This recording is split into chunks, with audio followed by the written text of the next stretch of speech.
कुळगाव बदलापूर नगर परिषदेच्या स्वीकृत सदस्य निवडीनंतर शहराच्या राजकारणात मोठी खळबळ उडाली असून शिवसेनेच्या अंतर्गत वर्तुळातून गंभीर आरोप समोर येत आहेत। शिवसेनेचे निष्ठावान कार्यकर्ते म्हणून ओळखले जाणारे राऊत कुटुंब पक्षाने पद्धतशीरपणे वाळीत टाकल्याचा धक्कादायक आरोप प्रवीण राऊत यांनी केला आहे। या निवड प्रक्रियेत जातीवादाचा शिरकाव झाल्याचे त्यांनी उघडपणे मांडल्याने बदलापूरचे राजकीय वातावरण तापले आहे। नुकत्याच जाहीर झालेल्या स्वीकृत सदस्यांच्या यादीत शिवसेनेच्या कोट्यातून 2 नावे निश्चित करण्यात आली। मात्र ही नावे ठरवताना पक्षासाठी वर्षानुवर्षे काम करणाऱ्या निष्ठावंत कार्यकर्त्यांना डावलण्यात आल्याची भावना राऊत कुटुंबाने व्यक्त केली आहे। प्रसारमाध्यमांशी बोलताना प्रवीण राऊत म्हणाले, आम्ही पिढ्यानपिढ्या शिवसेनेशी एकनिष्ठ राहिलो, पक्षासाठी झटत राहिलो, पण आज सन्मान देण्याची वेळ आली तेव्हा आमच्या कुटुंबाला बाजूला सारण्यात आले। केवळ ठराविक जातीच्या आणि मर्जीतील लोकांनाच संधी दिली जात आहे। ही शिवसेनेची परंपरा नाही। आमच्या कुटुंबाला राजकीयदृष्ट्या वाळीत टाकण्याचे कारस्थान रचले जात आहे। या आरोपांमुळे बदलापूर शिवसेनेत फूट पडण्याची शक्यता निर्माण झाली आहे। प्रवीण राऊत यांचे शहरात मोठे वलय असून त्यांच्या भूमिकेला अनेक कार्यकर्त्यांचा पाठिंबा मिळताना दिसत आहे।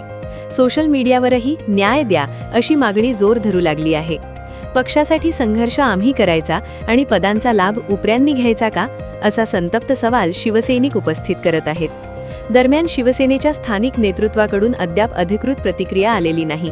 मात्र राऊत कुटुंबाला वाळीत टाकले या एका विधानाने बदलापूरच्या राजकारणात अस्वस्थता निर्माण केली असून आगामी काळात याचे पडसाद पक्षावर आणि स्थानिक राजकारणावर उमटण्याची शक्यता वर्तवली जात आहे। प्रवीण राऊत वरिष्ठ नेत्यांकडे दाद मागणार की स्थानिक पातळीवरच आक्रमक भूमिका घेणार, याकडे आता सर्वांचे लक्ष लागले आहे। माझे बंधू मोहन शेठ राऊत 20 ते 25 वर्षापूर्वी नगरसेवक आणि 20 ते 25 वर्षापासून ह्या बदलापूर शहरामध्ये आमच्या परिवाराविषयी नेहमीच हा षडयंत्र केला जातो।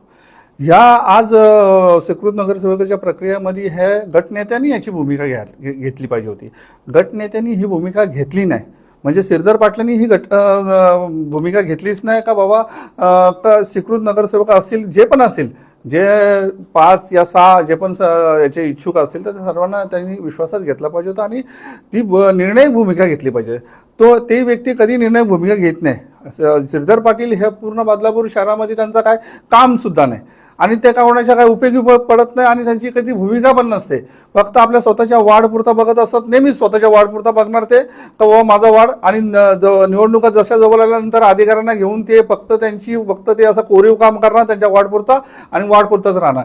शहर लेवलवर एक तरी मला सांगा का कार्यक्रम घेतलेला आहे का? शहर लेवलवर कोणाच्या तरी मदतीला धावलेत का? शहर लेवलवर सांगा तरी कुठलं आज जे गरजू लोक आहेत त्यांना उपयोगी पडलेत का?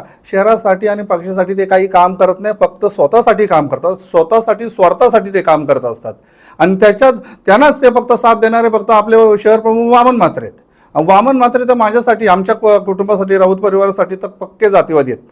मी तर त्यांना हेच सांगा का पक्के जातीवादी आहेत आणि माझ्या राऊत कुटुंबाला मला नेहमीच डावलण्याचं काम केलेलं आहे। प्रामाणिकपणे आम्ही 20 ते 25 वर्षापासून ह्या शिवसेनेत काम करत असतो। माझ्यासाठी जेव्हा शिंदे साहेबांचा मला फोन सुद्धा येतो का बाबा ह्या आमदारकीच्या टायमाला मला शिंदे साहेबांचा फोन आला होता, मला सांगितलं आपल्याला युती धर्म पाळायचा आहे। मला प्रत्येक वेळेला जवळून ते बघत असतात, माझ्यावर खूप प्रेम करतात शिंदे साहेब। हीच गोष्ट ह्यांना बघवत नाही। माझे वरिष्ठ माझे जे पण आहे ते मला चांगल्या प्रकारे विश्वासात घेऊन काम करत असतात, पण ही प्रक्रिया स्वीकृतची असताना मी वरिष्ठांच्या लेवलची मी बोललो नाही का, तर ह्यांच्यावर मी विश्वास ठेवला, वामन म्हात्रे आणि श्रीधर पाटील। पण ह्या श्रीधर पाटील यांनी पुन्हा सर्व षडयंत्र करून आमच्या राऊत परिवारावर माझ्यावर केलेला हा घात आहे। बघा, गटनेत्यांनीच ह्या सर्व निर्णायक भूमिका घेतल्या पाहिजे, कारण सर्वस्व जे स्वीकृत नगरसेवकाचं जे असतं ते गटनेत्याचा त्याची प्रमुख भूमिका असते। या प्रमुख भूमिका आपल्या श्रीधर पाटलांनी बजावली पाहिजे होती, पण त्यांच्या मनात सुद्धा माझ्याबद्दलचा एक कटुदापण आहे, एक जलेसीपण आहे आणि जातीचा द्वेष आहे। त्याच्यासाठी मला हे सर्व गोष्टीला आमच्या राऊत परिवाराने मला डावलण्यात काम केलं। मी संपूर्ण शहरामध्ये काम करत असतो, संपूर्ण बदलापूर शहर असो, ग्रामीण भागामध्ये काम करत असतो आणि माझा बघा मी संपूर्ण लोकांना मध्ये मी वावरत असतो आणि सामाजिक काम करत असतो आणि मला ह्याच्या मागं माझी शिवसेना माझ्या मागं खंबीरपणे उभी राहतील। पण हे स्थानिक लेवलचे जे पदाधिकारी आहेत, श्रीधर पाटील असो किंवा वामन म्हात्रे असू दे, हे माझ्या पाठीशीने नेहमी माझ्या पाठीत खंजीर खोपसण्याचं यांनी काम केलेलं आहे. पक्ष वरिष्ठांना माझे जेव्हा शिंदे साहेबांशी जेव्हा बोलणं झालं तर त्या टायमाला पण मी युतीचा प्रस्ताव हे केला होता शिंदे साहेबांना. कसं आहे, आपली युती झाली पाहिजे. युती झाली तरी पण बीजेपीवाले जे आहे ते बोलतात आमचे 20 नगरसेवक आम्हाला द्या, तुमचे 25-26 तुम्हाला घ्या, राष्ट्रवादीला 3 नगरसेवक देऊन टाकू. ही सर्व आणि प्रथम नगराध्यक्ष हा 2.5 वर्षासाठी आपण शिवसेनेला देऊ. आम्ही सेकंड टाइम घेतो नगराध्यक्षपद. म्हणजे नगराध्यक्षपद सुद्धा आपल्याला शिवसेनेला ते 2.5 वर्षासाठी देत होते. पण ही हेकीखोरी आणि ही स्वतःलाच फक्त स्वतःच हे चालवण्यासाठी ह्यांनी हा सर्व गोष्टीला युतीला विरोध केला. आणि शेवटी आज आपल्या एवढा परंपरा 20 वर्षापासूनची जी परंपरा आहे आपल्या नगरपालिका जो भगवा फडकतो तो आज फडकला नाही. तर ह्याला पूर्ण द्वेष म्हणजे हा दोष हा खरा म्हणजे ह्या 2 व्यक्तींना दिला पाहिजे.